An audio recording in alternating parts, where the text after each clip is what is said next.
I am extremely excited to make this announcement, as the last few years have been rough on the entertainment industry and all of our venues here at the PFD. And this moment kind of marks a symbol of emerging out of it. Last night, as I was preparing myself, I came across a quote that I thought was fitting, not just for myself, but for my staff and this moment itself. I'm an eternal optimist. No matter how rough it gets, there's always light somewhere. The rest of the sky may be cloudy, but a little bit of blue draws me on. Today, that little bit of blue opens up to a sky full of hope and anticipation, as I'm extremely humbled to announce an artist with so many accolades I don't even know where to begin, as he's somebody that transcends multiple generations and is part of a rock band that's one of the most iconic rock bands of all time. And according to Rolling Stone, this musician is also the #2 songwriter to ever put pen to paper. So Spokane, please get ready on April 28th for Paul McCartney to be coming here to the Spokane Arena and commencing his tour.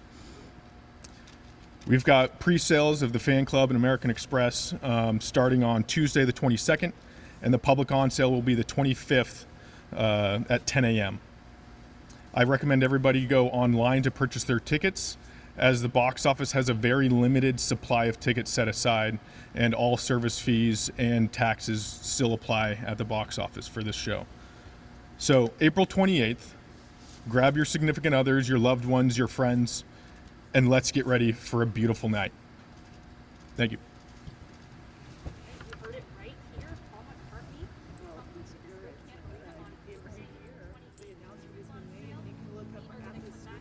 We're just listening live in at the Spokane Arena, where we just heard that Paul McCartney is coming to the Spokane Arena April 28th.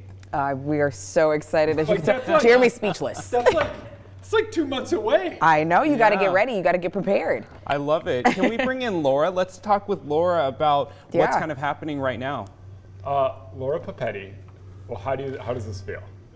Hi, guys. Are you a Paul McCartney fan? Well, how about that? How major is that for Paul McCartney to come? Like what?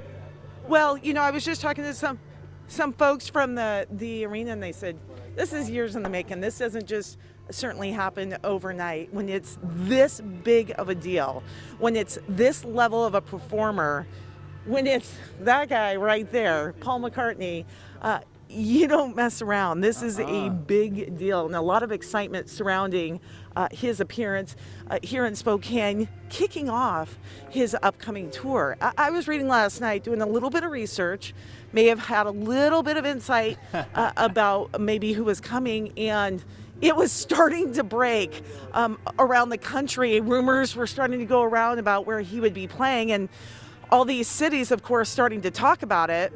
And he picked Spokane as a place to launch the tour. I mean, talk about a pride of place moment, right? This is an exciting time, not just for Paul McCartney fans, but for Spokane as well. So really, really exciting news, and obviously a big deal here, attracting a lot of media here this morning, making the official announcement after a really tough couple of years. Yeah, I'm gonna wear this shirt 30 years from now, and people are gonna be like, "Oh, did you catch him in like Seattle or something?" I'm gonna be like, "Spokane." Laura, first. I do want to ask you though, Laura, how big of a deal is Yeah. this for Spokane? You've been in this market for quite a while now. Our photographer Nate, he says that this is the biggest artist since maybe Elvis. Would you agree with that statement? Just talk about how big this is. Well, certainly no expert, as you know, on music or pop culture, but I will say this. Even I can say, and to give some context over the last 20 years, this is huge. To give you kind of an idea, my family, my daughter's 14, and then there's my husband. They both listen to the Beatles and to Paul McCartney, right? He's timeless. He's huge. He is one of the biggest names, of course, in music and music history. Matt just referenced the list of accolades, so I was going over them last night.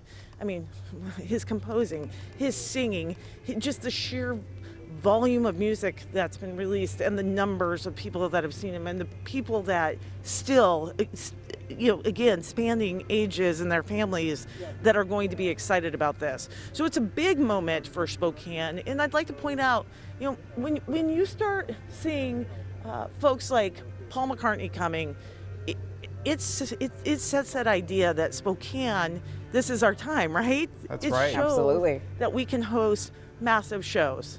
So it's a really big deal for Spokane in general, a much broader context than just a music venue. This shows that we're getting noticed on big time events. That's right. We're on the map. Absolutely. Laura Papetti reporting live at the Spokane Arena for us this morning. Thank you, Laura. We'll check back in with you a little bit later. So now that we know that Paul McCartney is headlining at the Spokane Arena, we want to know, what is your favorite Paul McCartney or Beatles song? You can text us at the number 509-448-2000 and let us know what's your favorite song. And then if you join us on the CW22, we might play one of those It's bops. Friday. Yeah. Oh my I love gosh, it. look at all those so many songs. good one. Ooh, I don't know. All of those are good. Eleanor Rigby. Eleanor Rigby for sure. Yeah, that's a classic. Well, In My let us Life's know. also amazing. Oh my gosh.